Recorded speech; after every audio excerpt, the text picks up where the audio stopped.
Wow, what an insane movie. In fact, I think it was a little better than Evil Dead 2013. First of all, I thought the story idea was excellently written. Once it makes you realize what kind of situation it is, it added a lot more fun than you think. The plot worked much better and was more fun than the Evil Dead 2013. The opening scene was decent, with possibly one of the greatest movie title cards in modern horror film today. It started well, but later it just got more and more intense.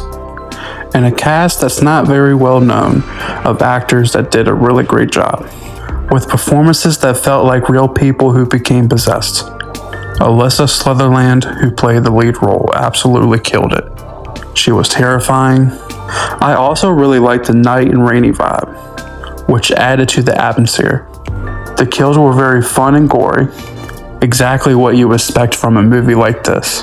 The special effects were incredible, although nothing beats the ending of the Evil Dead 2013.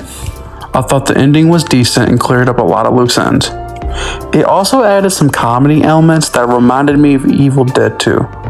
Overall, I was honestly entertained by this film, which made me feel intense and impressed. I thought it was a very well done horror movie.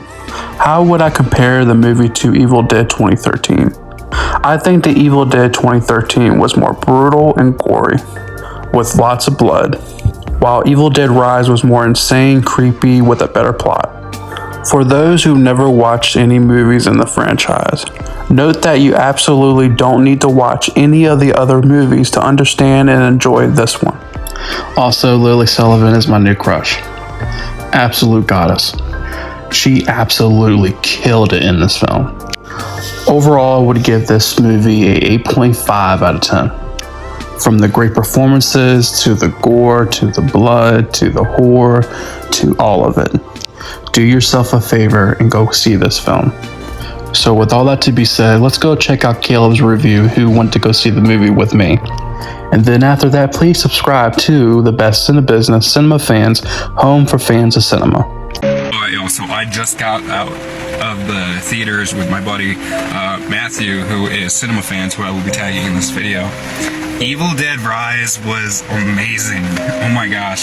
So there were a couple moments that were really cheesy, like this one guy, and no spoilers, but this one guy choked on another dude's eyeball. That was the only thing that I had against this movie. That was a little weird. But the creepy factor was there, the gore factor was definitely there. A lot of cringy moments. It was very familiar to the remake of Evil Dead, which I thoroughly enjoyed. It still remains one of my favorite horror movies. The score, the music in it went very, very well paired for each scene. I think that they can very easily get away with a third movie because they mention a certain number of Books of the Dead, and that's all I'll say. So if I had to give this movie an overall rating, I'd say 8 out of 10. An 8 only because I would like to have seen the mom a little bit more. But yeah, very well done, very well shot, great acting, everything. Is this something that I would see again in theaters? Maybe not by myself, but with a friend? Yes, absolutely. So go check out Evil Dead Rise, very well worth it. 8 out of 10 for me.